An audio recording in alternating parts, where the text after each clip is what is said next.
Hello বন্ধুরা, আজকে কোনো ব্লগ ভিডিও নয় তো, আজকের ছোট্ট রেসিপি নিয়ে তোমাদের সামনে চলে এলাম।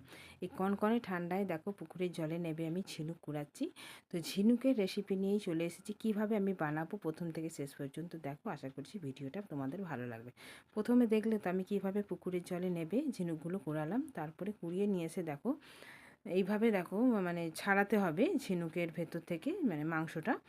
তো সব কটা ঝিনুক আমি এইভাবে থেঁতলে দেখো এইভাবে হাতে করে টিপে টিপে বের মানে মাংসগুলো বের করতে হবে। তো অনেকে পছন্দ করে, অনেকে পছন্দ করে না, আমাদের কিন্তু খুব ভালো লাগে। এই শীতকাল এলেই না ঝিনুকের তরকারিটা মানে খেতে সত্যি আরও সুস্বাদু হয়ে ওঠে, সেই জন্য বেশিরভাগ টাইমই শীতকালেই খাওয়া হয়। তো এমনিতেই শীতকালে আমরা কি বলো তো বেশি বেশি সবজি, বেশি বেশি মানে পিঠে, এইসব আমরা শীতকালেই বেশিরভাগ খেয়ে থাকি, কোনো সমস্যা হয় না। সেই রকম ঝিনুকটাও মানে শীতকালে তুমি যদি খাও না সত্যি খুব সুস্বাদু হয় আর কোনো প্রবলেমও হয় না। দেখো কথায় কথায় সমস্ত ঝিনুক আমার ছাড়ানো হয়ে গেছে। তো এত কনকনানি ঠান্ডা, তবু রোদ দিয়েছে, অসুবিধা হচ্ছে না। তো হাতগুলো একদম জড়িয়ে যাচ্ছে। তারপর আমার ছোটো ছেলেকে বললাম, বাবা একটু নুন নিয়ে এসো। তো নুন নিয়ে এসে দিয়েছে ঝিনুকগুলোর মধ্যে। তো এটাকে আমি ভালো করে চটকে মানে যেভাবে মাছ বলো ধোয়া হয় আমাদের, সেইভাবে আমি এটাকেও একটু চটকে নিয়ে ভালো করে ধুয়ে নেব। তারপরে এটাকে আমি রান্না করব কিভাবে, তোমরা একটু দেখতে থাকো, আশা করছি তোমাদের ভালো লাগবে। তো বন্ধুরা, আমার মতো ঝিনুকের তরকারি খেতে কার কার ভালো লাগে অবশ্যই কিন্তু কমেন্ট বক্সে জানিও। তারপরে বন্ধুরা দেখো ভালো করে একদম ধুয়ে নিয়ে চলে এসেছি। তো এটাকে আমি আগে প্রথমে মানে নুন জল দিয়ে বেশ ভালো করে একটু ভাপিয়ে নেব।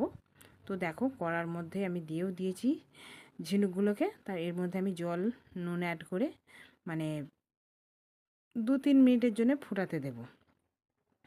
তো প্রথমেই দেখো গ্যাসটাকে অন করে দিচ্ছি, গ্যাসটাকে অন করে আমি 2-3 মিনিটের জন্য এটাকে আমি ভালো করে ফুটিয়ে নেব।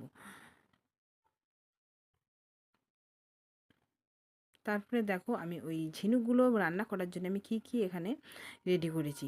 তো দেখো দুটো বড় সাইজের পেঁয়াজ আর আদা রসুন কাঁচা লঙ্কা একসাথে আমি মানে বেটে নিয়েছি।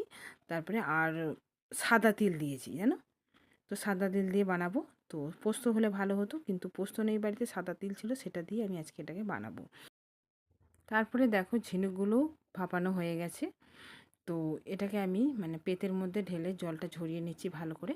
তারপরে দেখো আবার কড়াটাকে পরিষ্কার করে গ্যাসের মধ্যে বসিয়ে দিয়েছি। প্রথমে দেখো সর্ষের তেল আমি প্রয়োজন মতো দিয়ে দিলাম। তারপরে এর মধ্যে আমি দেখো গরম হতেই তেজপাতা, দারচিনি, এলাচ, লবঙ্গটা নেই সেই জন্য আমি যা ছিল সেটাই দিয়েছি। তারপরে এর মধ্যে আমি দিয়ে দিচ্ছি ওই কেটে রাখা পেঁয়াজ কুচিগুলো দিয়ে দিলাম। তো লাল লাল করে ভালো করে ভেজে নিয়ে এটাকে আমি আদা রসুন আর কাঁচা লঙ্কা বাটাটাও দিয়ে দিলাম।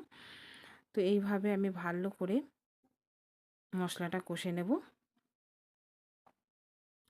তারপরে দেখো হলুদ আর জিরে ধনের পাউডার একদম দিয়ে দিলাম। আমার রেসিপিটা কেমন হচ্ছে অবশ্যই কিন্তু তোমরা কমেন্ট বক্সে জানিও। তারপরে একটু একটু জল দিয়ে এটাকে ভালো করে একটু কষে নেব। তো আর ওই সাদা তিলটা যে বেটে রেখেছিলাম সেটাও আমি এর মধ্যে দিয়ে দিলাম। সত্যি খেতে অসাধারণ হয়েছিল। তোমরা যারা পছন্দ করো তারা অবশ্যই একবার এইভাবে বানিয়ে দেখো। এটা মানে বাজারেও বিক্রি হয় জানো। তো আমরা তো গ্রামের মধ্যে থাকি, তো গ্রামের মধ্যে পুকুর থাকে, পুকুর নদী নালা সেগুলোর মধ্যে পাওয়া যায়। তো অনেকেই বাজারের মধ্যে নিয়ে গিয়ে মানে বিক্রি করে। তো আমার তো মানে বাড়ির সামনেই পুকুর, সেই জন্যে আমার অনেক সুবিধা, যখন ইচ্ছে আমি এটাকে আমি তুলে খেতে পারি। তো সত্যি খেতে অসাধারণ হয়েছিল, কি বলবো, আমার ছেলে বলো আমি বলো সবাই আমরা এটা খেতে খুব পছন্দ করি। আর শীতকালে এটা খেতে সত্যি অসাধারণ লাগে, খুব সুস্বাদু। তো মাংসকে হার মানাবে, এটা থাকলে আর কিছু চাই না। বন্ধুরা যারা এখনও পর্যন্ত লাইক করোনি প্লিজ একটা লাইক করে দিও। আর নতুন বন্ধুরা যারা আজকে আমার চ্যানেলে প্রথম এসেছো, তোমরাও কিন্তু আমার এই ছোট্ট চ্যানেলটাকে সাবস্ক্রাইব করে দিয়ে পাশে থেকো। আর যদি কোনো অংশে আমার এই রেসিপিটা ভালো লেগে থাকে লাইক কমেন্ট শেয়ার অবশ্যই করো। তো রেসিপিটা মোটামুটি আমার রেডি হয়ে এসেছে। যদি এরকম একটা রেসিপি গরম ভাতের সাথে থাকে না আর কিচ্ছু চাই না, সত্যি গরম মানে মাংস ভাতকেও হার মানাবে।